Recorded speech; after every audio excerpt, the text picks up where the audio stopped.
और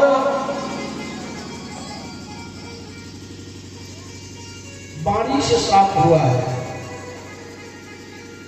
जैसी बीमारी उसी तरह की औषधि होगी, तब तो बीमारी ठीक होगी। तो वाणी से श्राप हुआ है और वाणी से ही समाधान हो रहा है। आचार्य, मृत्यु का भय जो आपके अंदर है उसको निकाल दीजिए। कथाओं के माध्यम से आचार्य सुखदेव जी महाराज राजा परीक्षित के मन को परमात्मा से जोड़ रहे हैं। यही वो विशेषता है, जेन केन प्रकारेण हम अपने मन को परमात्मा से जोड़ दें, और परमात्मा से अपने मन को जोड़ने का सर्वोत्तम साधन है भगवान की मंगलमयी कथा का श्रवण पान करें।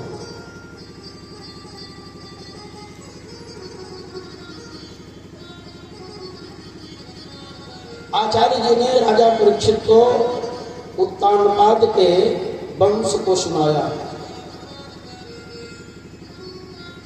महाराज जो प्राचीन बरही थे, प्राचीन बरही के 10 प्रचेतागण हुए और इन्होंने वृक्षों की पुत्री वार्ची से विवाह करके दक्ष नामक पुत्र को पैदा किया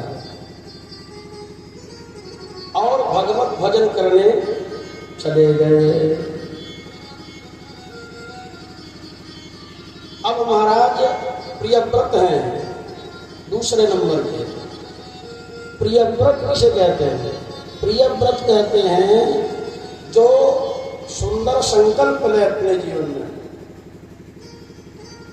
वह प्रियव्रत है। भद्रं कर्णेभिः देवा भद्रं पश्येमाक्षभिर्यजत्राः। हे प्रभु, हम अपने कानों से आपकी मंगलमयी कथा सुने, आपके मंगल में छवि का दर्शन करें। हे प्रभु, आज से हम एकादशी रहेंगे, आज से हम समाज की सेवा करेंगे, आज से हम गरीबों का सहयोग करेंगे, आदि आदि जो पावन संकल्प लेता है वही जो है प्रियव्रत है। जब राम जी दंडकारण्य में गए और ऋषियों की हड्डी जब देखी, तुरंत संकल्प किया परमात्मा ने कि मैं इस पृथ्वी को असुरों से विहीन कर दूंगा, असुरों को रहने ही नहीं दूंगा। ये है प्रियव्रत। प्रियम व्रतम धारयति तिजः सप्रियव्रतः।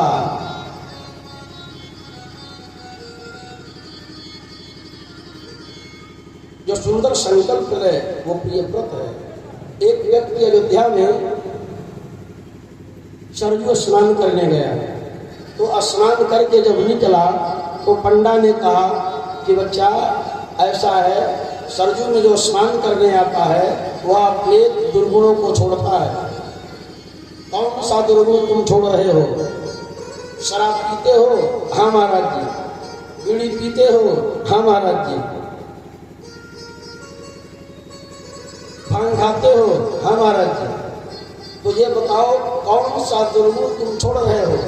जीवन में दुर्गुण छोड़ने का बहुत बड़ा महत्व है। बताओ कौन सा दुर्गुण छोड़ रहे हो? तो उसने संकल्प लिया कि महाराज मैं हाथ में जल लेकर संकल्प ले रहा हूं कि आज के बाद सरयू स्नान करने नहीं आऊंगा। यही संकल्प लिया। कहा कि कौन चक्कर में पड़े, नहाने आएंगे, हमें जो है दुर्गुण छोड़ना पड़ेगा। नेपाल लुम्बिनी में हमारी कथा थी। जजमान पान पराग बहुत जोरदार खाते थे। उनकी पत्नी ने कहा कि महाराज जी इनका पान पराग छूट जाए तो हमारी कथा सफल हो जाए। तो जजमान कथा सुनने बैठे। हमने कहा कि देखिए आज जो है एक संकल्प के साथ हम आपको कथा सुनाएंगे, आज के बाद आपको पान पराग छोड़ना होगा। उन्होंने कहा कि महाराज जी हम तो पान पराग मुंह में लेकर तब सोते हैं। हमने कहा कि आप बहुत बड़ी बीमारी को जो है बुला रहे हैं। यदि आप संकल्प लें आज कि हम पान पराग छोड़ देंगे, अब हम आपको कथा सुनाएंगे। परिणाम बढ़िया गया, उन्होंने जो है पान पराग छोड़ दिया। संकल्प लिया कि महाराज जी आज के बाद जो है हम संकल्प लेते हैं भागवत भगवान के चरणारविंदों में कि हम पान पराग नहीं खाएंगे। तो जो सुंदर व्रत ले वही प्रिय व्रत है। प्रिय व्रत महाराज बड़े प्रतापी राजा थे। उन्होंने विचार किया कि रात क्यों हो जाती है, दुनिया सो के जो है समय बर्बाद कर देती है, मैं रात होने ही नहीं दूंगा। और ज्योतिर्मय रथ का निर्माण करके समूचे भूमंडल की 7 परिक्रमा लगा दी। 7 दिन जो है रात ही रात रह गए। ब्रह्मा जी आए। ब्रह्मा जी ने कहा कि बेटा ये क्या कर रहे हो, प्रकृति में हर चीज का महत्व है। रात्रि में सोने वाले सोते हैं और भगवान का ध्यान करने वाले ध्यान करते हैं। तस्याम जागृति संयमी। तो हर चीज का महत्व है।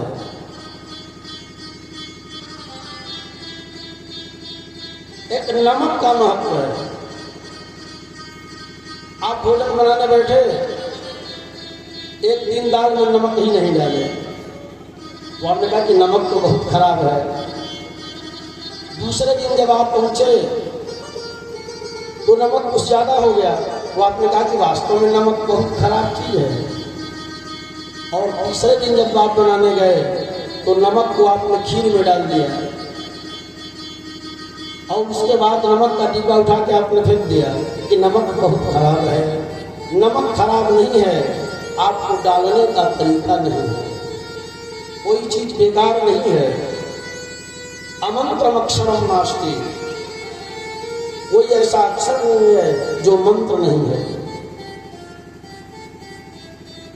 प्रकृति में जितनी वनस्पतियां हैं, कोई वनस्पति ऐसी नहीं है जो औषधि के रूप में काम न करती है। एक दुर्गा भी जो है काम की चीज है। अगर कहीं कट जाए और दुर्गा पीस के लगा दीजिए तो रक्तस्राव बंद हो जाएगा।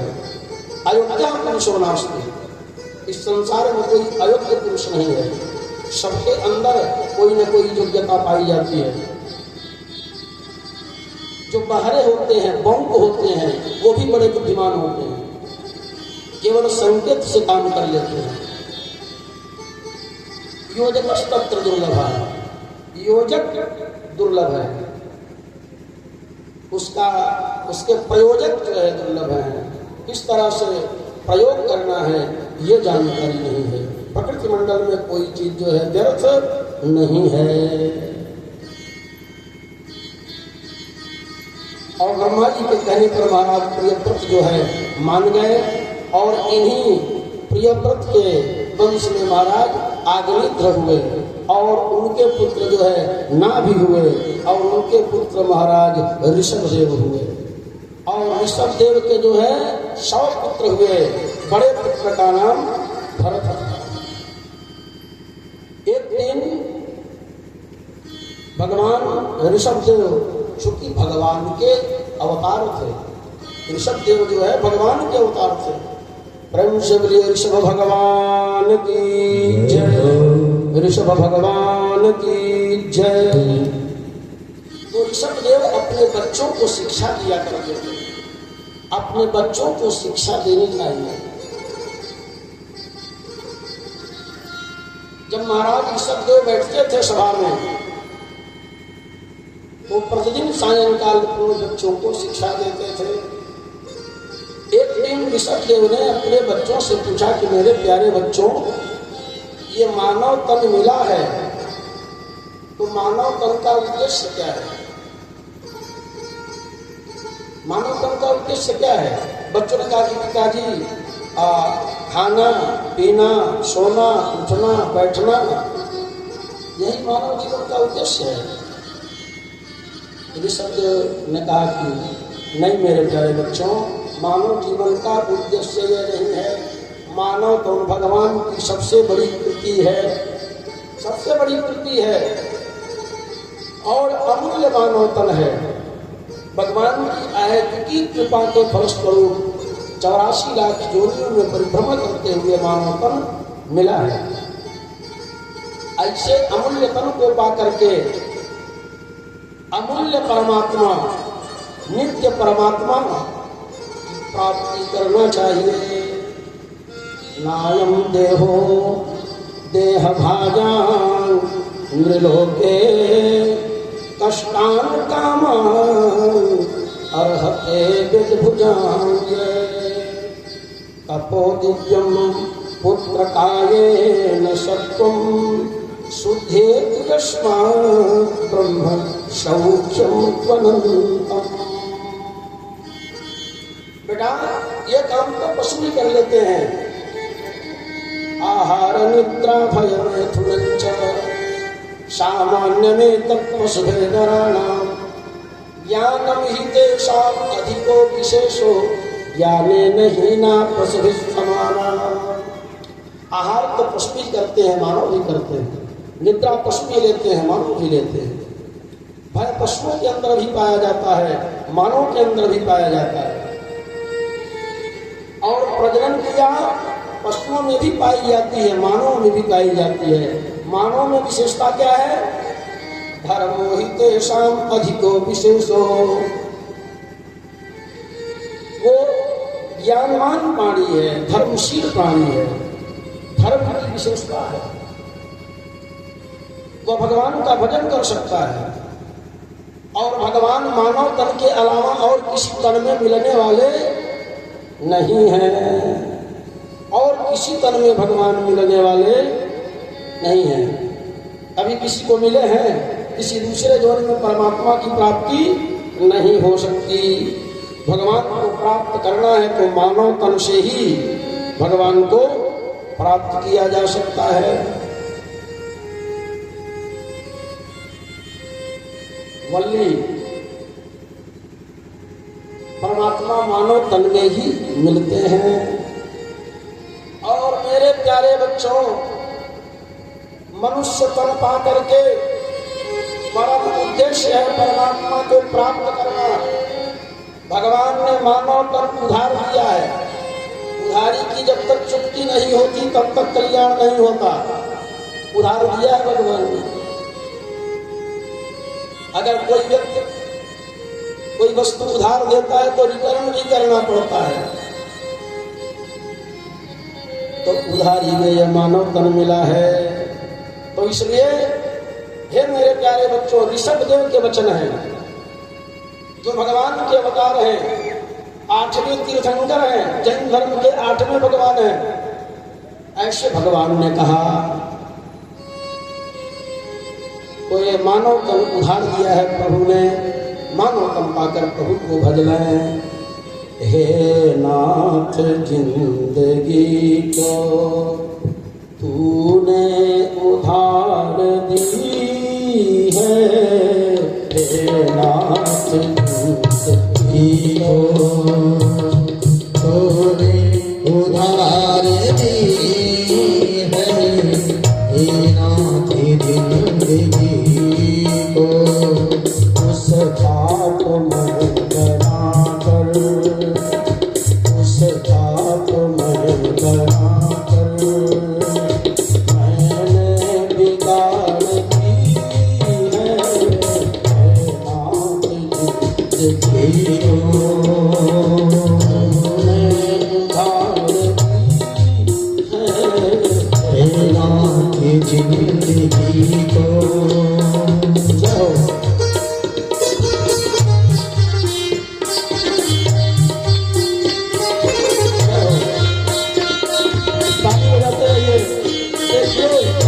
भोजन में थाली, बागीचे में नाली, गांव में नाली, कान में बाली, ससुराल में साली और कीर्तन में ताली का बहुत बड़ा महत्व है। इसलिए नंदम नंदम ताली से सहयोग करते हुए जय।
तो डरा हुआ हूँ अपनी गुनाहों से, मैं तो डरा हुआ हूँ अपनी गुनाहों से, मैं तो दबा हुआ हूँ अपनी गुनाहों से।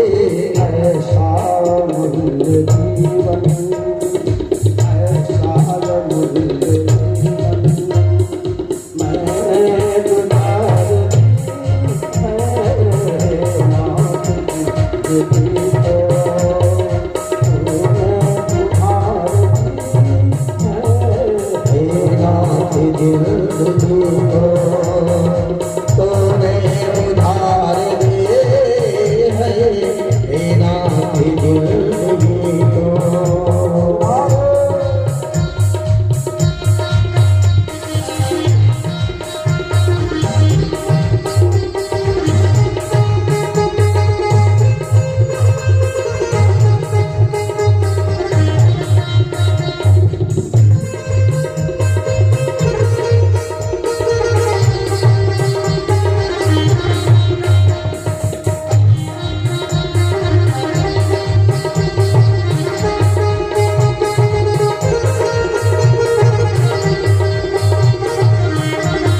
गुजार दी है नाथ जिंदगी को, तूने गुजार दी है नाथ जिंदगी को, तूने उधार दिए है नाथ जिंदगी को।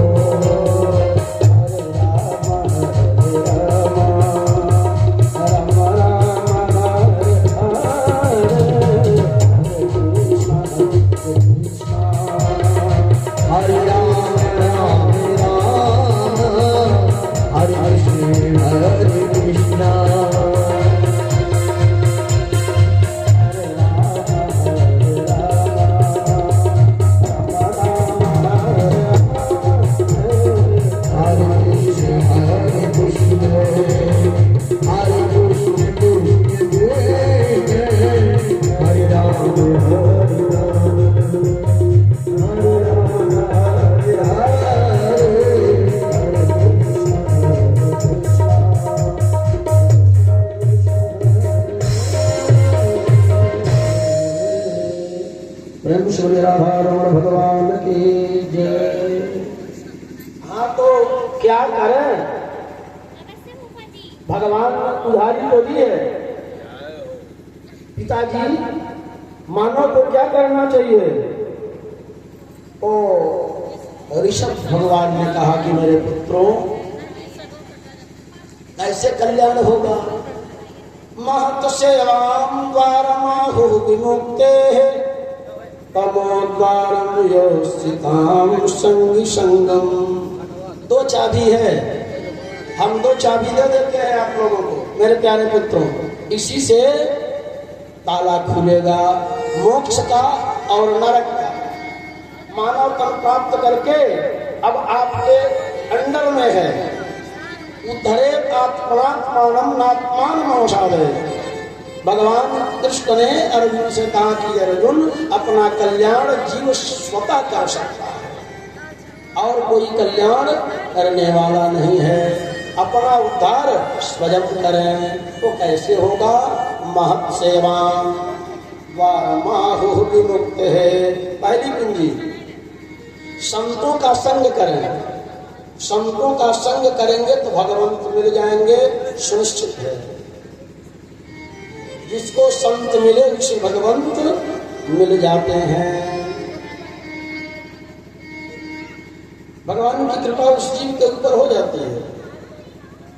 भगवान को पकड़ने से पहले संत के चरणों को पकड़ना है, तो उससे क्या हो जाएगा? विमुक्ति हो जाएगी, भगवत प्राप्ति होगी संत का संग करने से। और तमोद्वारम योषिताम संग संगम, स्त्रैण पुरुष का संग करेंगे तो तमोद्वार कहते हैं नरक की प्राप्ति, नरक की प्राप्ति होगी।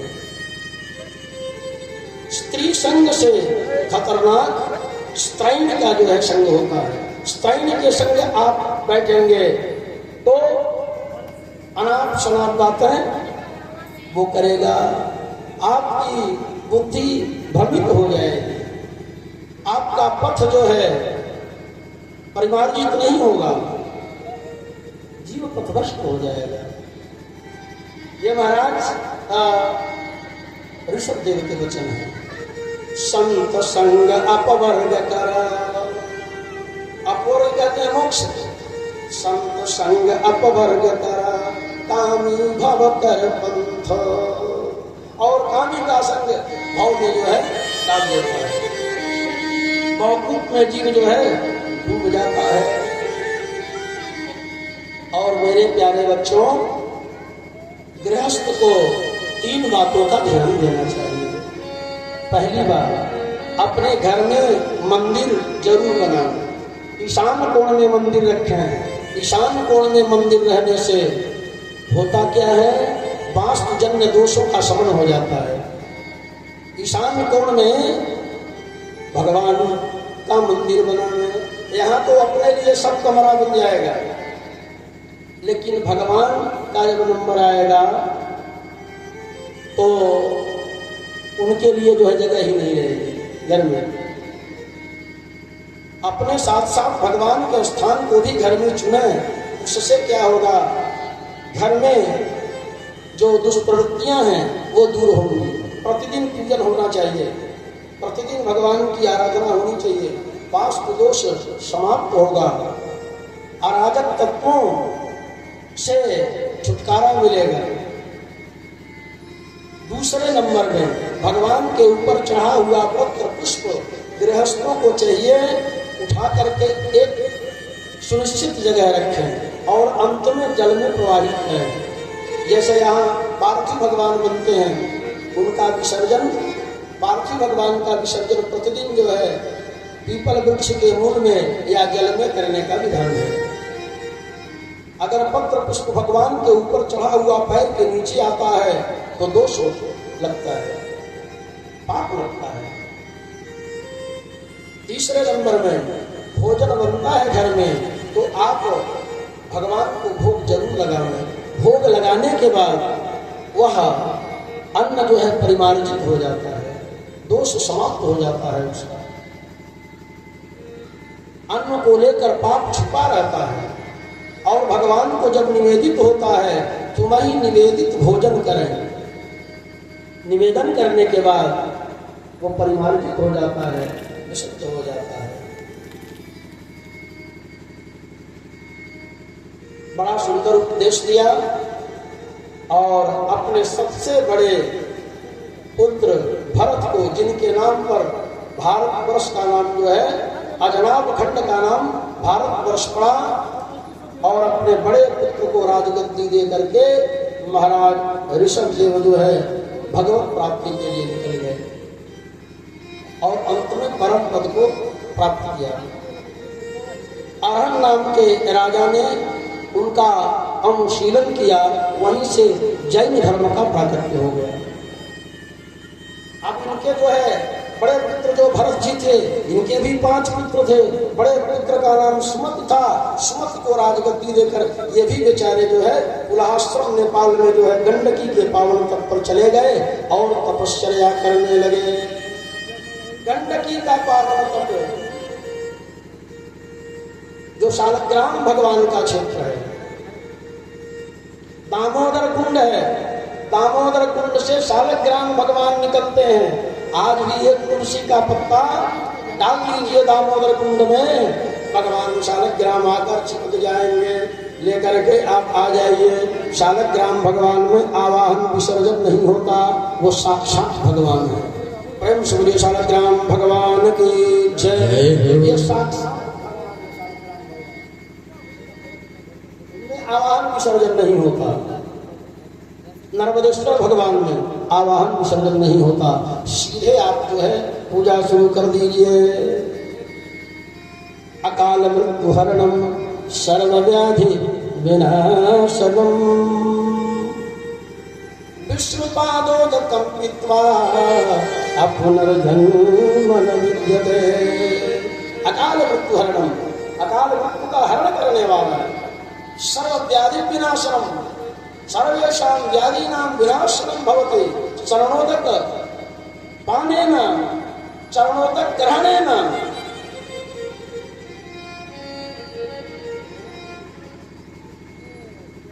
विष्णु पादोदकं पीत्वा पुनर्जन्म न विद्यते, और पुनर्जन्म नहीं होता।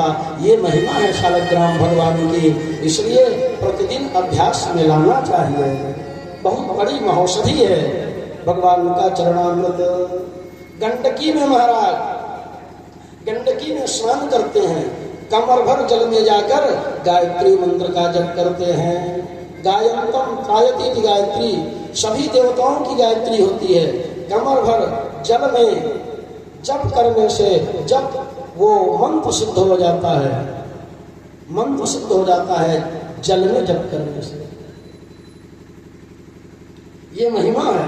इसलिए कभी भी आप जल में, आप किसी नदी में जाएं स्नान करने, गंगा आदि नदियों में स्नान करने जाएं, और स्नान करने के बाद अर्घ्य जरूर दे दें। 3 बार अर्घ्य दे दें।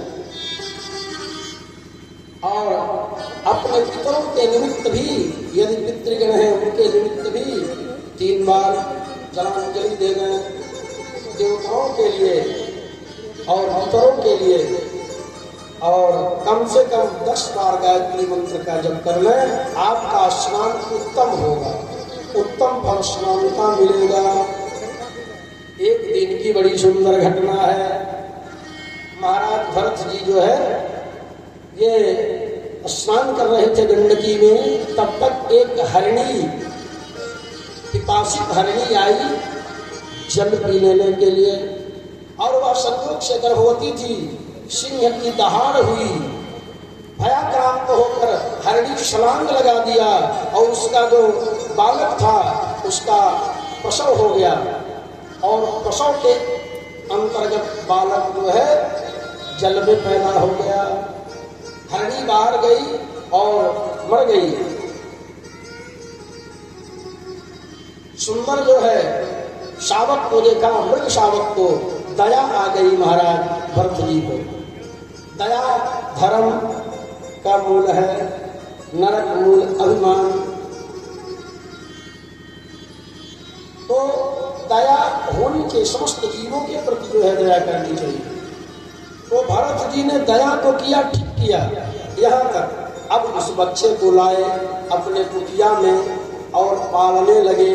तो पालते पालते मोह हो गया इनको, ममता हो गई, हरिणी शावक में ममता हो गई। दया आप करें, सबके हितार्थ काम कीजिए, अपने परिकरों का पालन पोषण कीजिए, सबको कमाइए, खिलाइए, बाल बच्चों का सेवन कीजिए, लेकिन उनमें ममता मत कीजिए। ममता ही पुनर्जन्म का कारण बन जाती है। वासना पुनर्जन्म का कारण है। अब बेचारे लगे तो मृग शावक को जो है पालने पोषण, और इतनी ममता हो गई मृग शावक में, अगर वो कहीं चला जाता तो उसके बिना रह नहीं पाते। अब स्वाभाविक है जब वो बड़ा हुआ तो मृग झुंड में चला गया। अब उसके बिना में बेचारे व्याकुल हो गए, और उसी के चिंतन में इन्होंने अपना जो है प्राण त्याग दिया। उसी के चिंतन में इनका शरीर छूट गया। परिणाम क्या हुआ, दूसरा जन्म जो है मृग का हो गया। अंते जामति सागति, अंत में जैसी मति होगी उसी तरह से गति होगी। इसलिए अंत को सुधारने के लिए सतत जो है अभ्यास करना चाहिए, सतत अभ्यास करना चाहिए कि अंत में भगवत स्मरण हो। क्योंकि जन्म जन्म मुनि जतन कराही, अंतराम कही आवत नाही। जन्म जन्म मुनि जतन कराही, अंतराम कही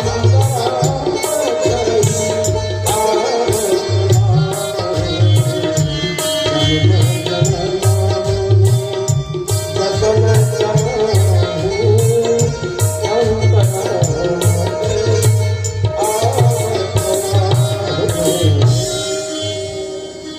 जन्म जन्म जतन करते हैं अमलात्मा, विमलात्मा, महात्मा, लेकिन अंत में भगवत स्मृति नहीं आती। अगर आ गई तो जन्म जन्म मुनि जतन कराही, अंतराम कही आवत नाही। अगर अंत में राम आ गया तो फिर जो है पुनर्जन्म नहीं होगा। पहला अर्थ है अंतराम कही आवत नाही, अंत में राम व्यक्ति नहीं कह पाता। और दूसरा अर्थ है अगर कह लिया तो फिर पुनर्जन्म नहीं होगा। पुनरपि जननम पुनरपि मरणम पुनरपि जननी जठरे सजनम, ये जो है ये संस्कृति जो है इसकी समाप्त हो जाएगी। इसलिए अंते जामति सागति। एक महंत जी थे, वो महंत जी का अंतिम समय आ गया। अपने शिष्यों से महंत जी ने कहा कि बच्चों देखो, अब मैं बचूंगा नहीं। अगर हमारा मोक्ष हो गया तो मंदिर का घंटा टन टन टन बजेगा। यदि मैं बीच में रह गया, हमारा मोक्ष नहीं हुआ, तो मंदिर का घंटा नहीं बजेगा। प्रणाम हो गया और मंदिर का घंटा नहीं बजा। शिष्य लोग परेशान हो गए, गए त्रिकालदर्शी महात्मा के साथ पास प्रश्न किया कि भगवान हमारे गुरु जी की मुक्ति हुई है कि नहीं, ये हम लोग जानना चाहते हैं। उन्होंने कहा है कि यदि हमारा मोक्ष हो जाएगा तो मंदिर का घंटा बजेगा, नहीं होगा तो नहीं बजेगा। तो त्रिकालदर्शी संत ने कहा कि तुम लोग जाओ और मंदिर प्रांगण में बागीचे में जितने आम के फल हैं सब तोड़ करके लाओ। आम का फल जो है तोड़ा गया और संत ने कहा कि पके जितने आम हैं उनको काटो। अंत में जब एक आम काटा गया उसमें एक कीड़ा था, कीड़ा जैसे कटा वैसे मंदिर का घंटा बजा, टन टन टन। अंत में वो महाराज अपने शिष्यों से आम खाने के लिए मांगे थे। उनका मन आम में लग गया। जब आम में लग गया तो आम का कीड़ा हो गए थे। तो कहने का मतलब ये है कि अंते जामति सागति। एक सेठ बीमार पड़ गया, उसके 3 बच्चे थे। बीमार पड़ गया, मरणासन स्थिति में था, दवा करवाई गई और जब उसको कुछ होश हुआ तो कहा अरे नालायकों, देख रहे हो भैंस कूचा चबा रही है, कितना परिश्रम से कमाया जाता है। तो भैंस कूचा में वो भैंस के जन्म में चला गया, भैंस की जोड़ी में चला गया, भैंस हो गई। अंत में जो स्मृति रहेगी अंते जामति सागति। अब इनका दूसरा जन्म जो है मृग का हो गया। तो अब बेचारे बड़े होशियारी से रहते थे, हरी हरी घास जो है नहीं खाते थे, सूखी घास खाते थे, त्याग पूर्वक। और दावाग्नि में एक दिन जल के मर गए, वो भी शरीर छूट गया। तीसरा जन्म आंगिरस गोत्रीय ब्राह्मण के वहां हुआ। 9 पुत्र थे, छोटे नंबर के थे। सभी पुत्रों को बढ़िया से पढ़ा लिखा दिया पिता ने, और पिता ने विचार किया छोटा बच्चा है, इसको कर्मकांड पढ़ा देते हैं। बेटा गायत्री मंत्र सीख लो, स्वस्तिवाचन सीख लो, पूजन मंत्र सीख लो। बेटा हम आपको पांडित्य क्षेत्र में लगाना चाहते हैं। लेकिन भरत जी ने विचार किया कि अब हम फंसेंगे नहीं, अब हम दुनिया में फंसने वाले नहीं हैं। तो वर्षों बीत गए, गायत्री मंत्र नहीं सुना पाए। जानते तो थे लेकिन सुनाते नहीं थे, गायत्री मंत्र नहीं सुना पाए। पिता ने कहा कि जाओ, इतना हमने प्रयास किया लेकिन तुम बिल्कुल नालायक हो, और जाओ तुम्हारा नाम है जड़भरत हो, मैं रख देता हूँ, तुम जड़ हो। नामा जो है जड़भरत पड़ गया।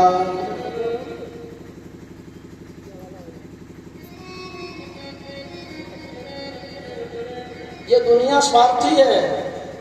सुर नर मुनि सब किया है रीति, स्वार्थ लागी करे सब कीर्ति। सुर नर मुनि सब किया है रीति, स्वार्थ लागी करे सब कीर्ति। सुर नर मुनि सब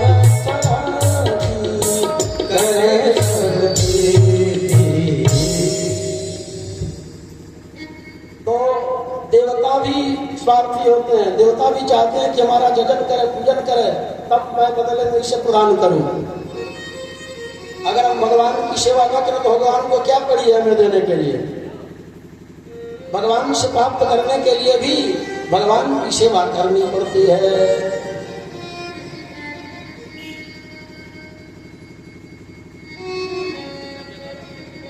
एक व्यक्ति जो है, एक व्यक्ति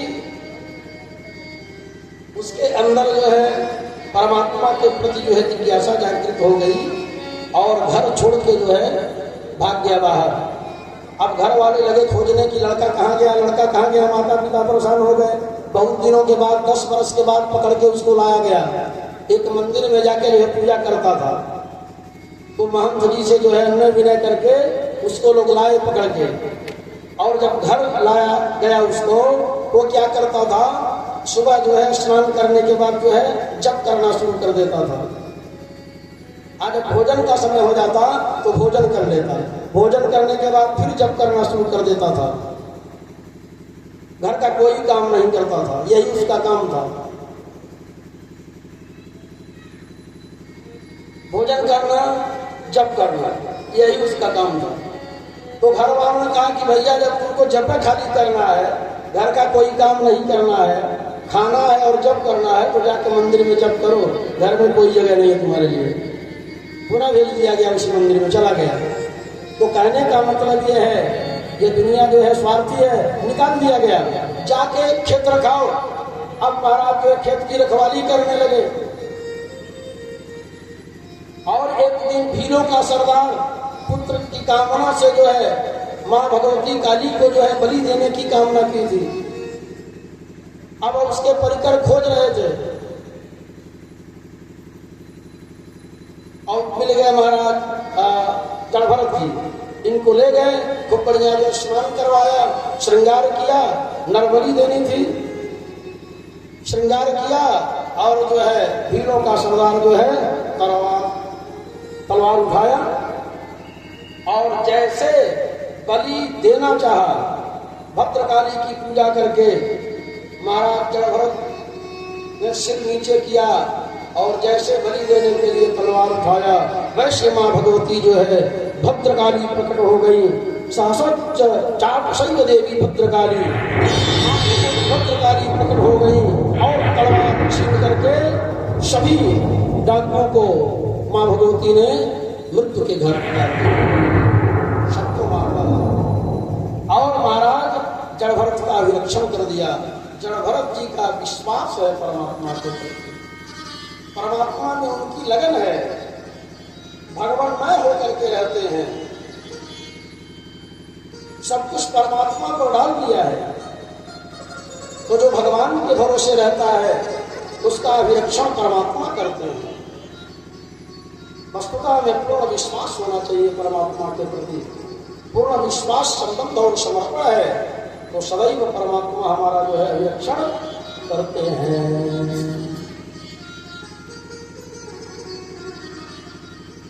जड़ भरत महाराज जी का अभिरक्षण हो गया। जब कृष्णूर निकले वहां से तो सिंधु सौवीर देश का राजा रघुगण कपिल आश्रम में ज्ञान प्राप्ति के लिए जा रहा था। अब रास्ते में पालकी पर बैठकर जा रहा था तो पालकी में जो कहार लगे थे, एक कहार जो है बीमार पड़ गया। जैसे दो लोग जो है दोनों तरफ जो है पालकी में लगते थे पहले, तो एक बीमार पड़ गया। सरकार, एक कहार तो बीमार पड़ गया, कौन लगेगा इस जगह पर? तो राजा लगा कि देख लो, अगर कोई मिले उसे जोड़ लो। कोई नहीं मिला, महाराज जड़ भरत जी मिल गए। जड़ भरत जी को जोड़ दिया। तो अब तो पालकी लेकर लोग जो है चलने लगे, लेकिन भैया गड़बड़ क्या हो रहा है? आवाज देखिए, हरिओम हरिओम। तो अब जब कुछ दूर गए तो महाराज जड़ भरत आगे एक मीटर देख करके चलते थे। दृष्टिपूतम नश्यत पादम, मैंने नीचे देख करके चलते थे कि कहीं हमारे पैर के नीचे कोई जीव न आ जाए, कहीं हिंसा न हो जाए। और संयोग से चीतों का झुंड जा रहा था। महाराज जड़ भरत जी उछल पड़े चीतों को बचाने के लिए। जब उछल पड़े तो जैसे उछले, पालकी में लगा बांस जो है राजा के सिर में लगा। अब रघुगण ने कहा कि अरे भाई, कैसे तुम लोग चल रहे हो? तो कारण ने कहा कि महाराज, हम लोगों की कोई गलती नहीं है, इसकी जो नई अभी नियुक्ति हुई है यही जो है गड़बड़ चल रहा है, सही ढंग से चल नहीं रहा, जिसको हम लोग अभी अभी लगाए हैं। तो रघुगण जो है बोला कि अरे भाई, देख रहे हो कितना जो है, अभी बेचारे मोटे तगड़े थे, पूरा भगवान के परम भक्त थे, अवधूत थे महाराज, मोटे तगड़े, देख रहे हो कितना दुबला पतला आदमी है, और वो भी ऊपर से जो है पालकी का भार है, कैसे चल पाएगा? चल नहीं पा रहा है, तुम लोगों से बहुत दुबला पतला है। व्यंग वचन बोला। चलो भरत जी कुछ नहीं बोले।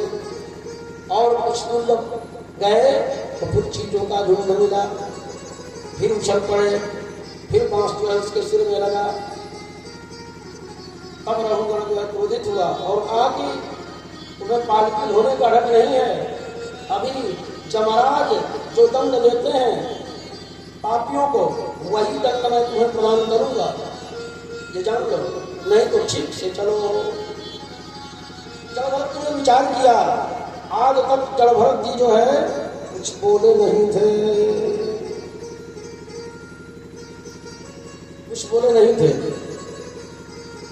जड़ भरत जी ने विचार किया, यदि मैं आज बोलूंगा नहीं तो इस राजा का कल्याण नहीं होगा और इस राजा का नरक हो जाएगा। इसकी पालकी मैं धो रहा हूं, इसका कल्याण नहीं होगा, इसे नरक की प्राप्ति हो जाएगी, इसलिए इसका कल्याण करना चाहिए। जब भरत जी ने जो है कहा, व्यास जी लिखते हैं, वयोदितं ज्ञानमभि प्रलब्धं, वयोदितं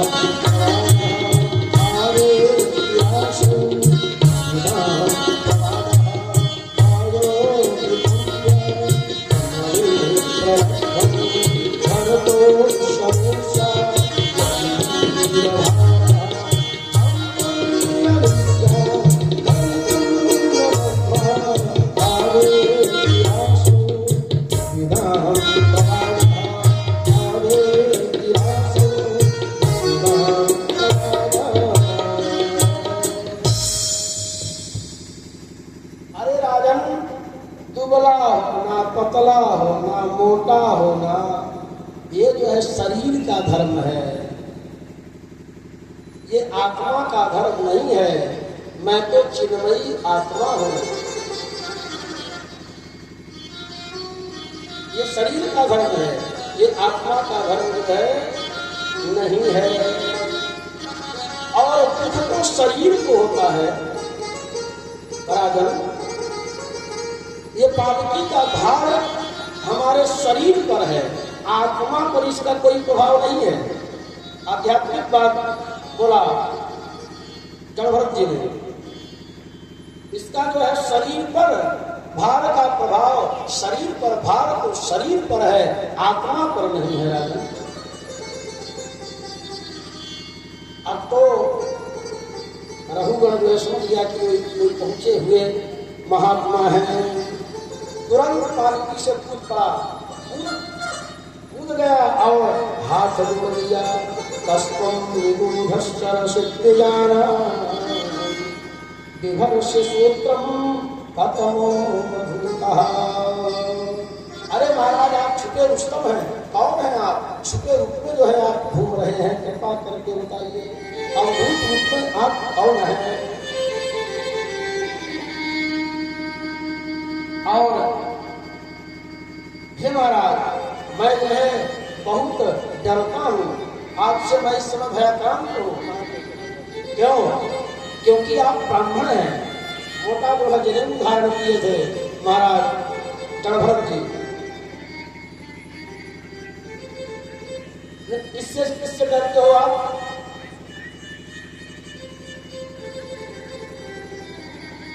राहुल ने कहा कि महाराज मैं किसी से नहीं डरता। ना हम विशंके सुरराज वज्रा, ना हम विशंके सुरराज वज्रा, नात्यक्ष शूरा नयन शरण्य सोमा निरभी तपस्तर शंके भृशंबरी।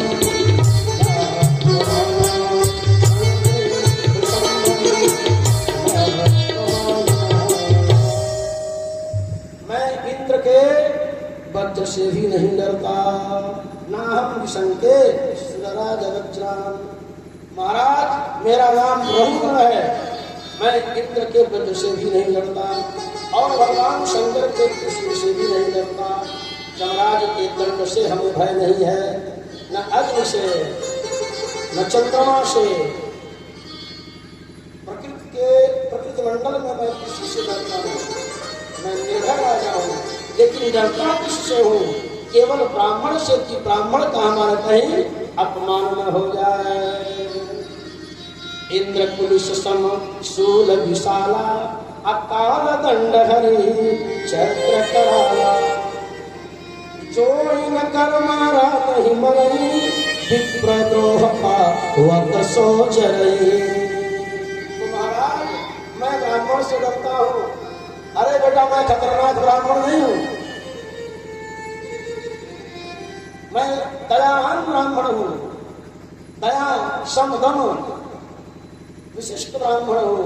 डरो मत। कुछ कहना चाहते हो?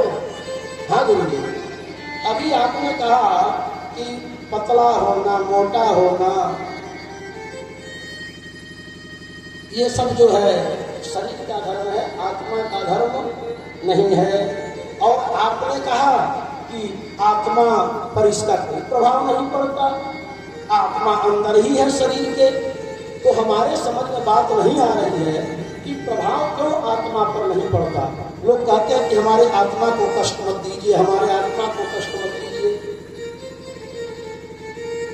गुरुदेव, जैसे मान लीजिए बटलोई में जो है पानी हो गया, चावल हो गया, चावल और पानी डाल करके बटलोई को चूल्हे पर रख दिया गया और आग जला दी गई, तो आग से बटलोई गर्म हो जाएगा। बटलोई गर्म होगा तो जल गर्म हो जाएगा, जल गर्म होगा तो चावल पक कर भात बन जाएगा।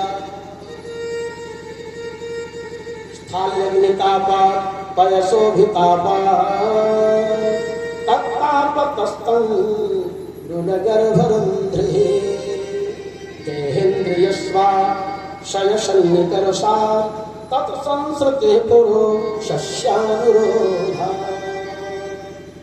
तो चावल पक के भात बन जाएगा महाराज। तो क्या इस शरीर में जो है इंद्रियों को कष्ट होगा, इंद्रियों को कष्ट होगा, मन को कष्ट होगा, और मन को कष्ट होगा तो क्या आत्मा को कष्ट नहीं होगा? आत्मा को कष्ट होना चाहिए। तो जलभरत जी ने कहा कि तुम हो तो मूर्ख, लेकिन कुछ जो है सत्संग में कुछ बातें सुन लिए हो और उसी को लेकर दौड़ रहे हो। अरे राजन, ये जल, चावल, बटलोई, ये सब सावयव पदार्थ है जिन्हें तुम देख रहे हो, ये दिखाई दे रहे हैं, लेकिन आत्मा दिखने वाली चीज नहीं है। अगर जल में पत्थर डाल दोगे तो क्या गलेगा? नहीं गलेगा। तो आत्मा दिखने वाली चीज नहीं है, निरावयव है आत्मा, कोई स्वरूप नहीं है, आकाशवत आत्मा है, आकाश के तरह से। अगर आकाश में कहीं हम काट लेंगे, जला देंगे, मार देंगे तो संभव है? नहीं है। आत्मा जो है आकाशवत है। सुख होता है मन को, सुख और दुख मन को होता है, आत्मा पर उसका कोई प्रभाव नहीं होता। जैसे स्फटिक मणि का कोई अपना कलर नहीं होता, जो श्वेत होता है वो श्वेत होता है। अब स्फटिक मणि के पास जिस तरह का पुष्प, जिस कलर का फूल हम रख देंगे, उसी तरह उसका कलर भी दिखेगा, उसी कलर का स्फटिक मणि भी दिखेगा। बड़ा सुंदर उपदेश दिया रघुगण को, और कहा कि राजा रघुगण, ये ज्ञान जो है बहुत पढ़ने से, बहुत परिभ्रमण करने से नहीं मिलता। यह ज्ञान गुरु की कृपा से जो है मिलता है। गुरु की सेवा करें, गुरु के चरण रज को माथे पर जब पधराएंगे तब यह आत्मज्ञान की प्राप्ति होगी। आत्मा का ज्ञान तभी संभव है बहुत परिभ्रमण करने से, बहुत दान देने से, बहुत पढ़ लेने से आत्मा का ज्ञान नहीं होता। रघुगणिता तपसा नयाति अनचे जयानि वपराति हत्वा न छन्दसः दैव जलाग्नि शोर्यै विना महत्ता गरजोऽभिषेकम्।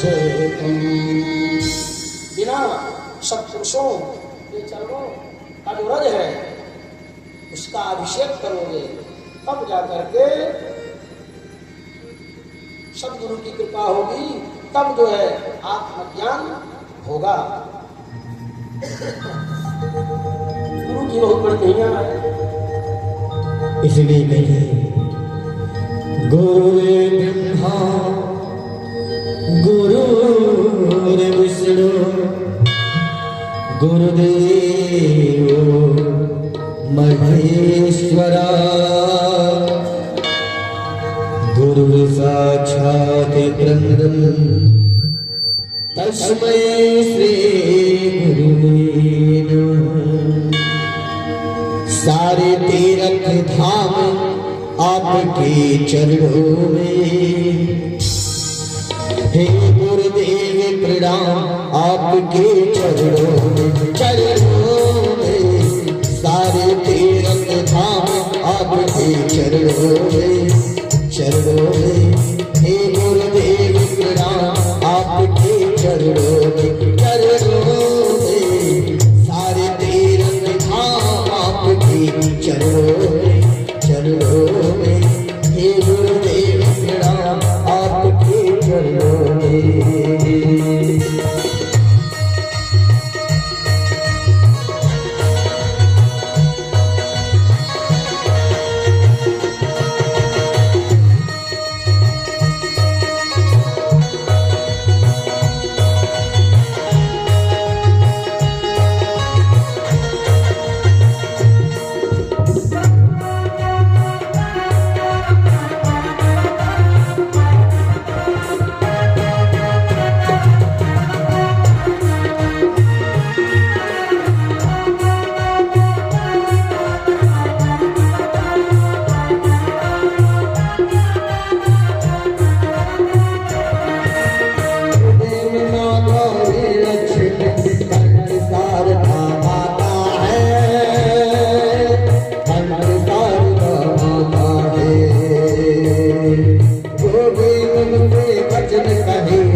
वचन सिद्ध हो जाता है, वो वचन सिद्ध हो जाता है।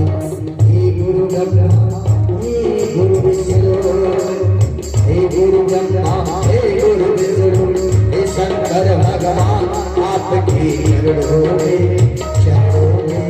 हे गुरुदेव प्रणाम आपके चरणों में, सारे तीर्थ धाम आपके चरणों में, हे गुरुदेव प्रणाम आपके चरणों में।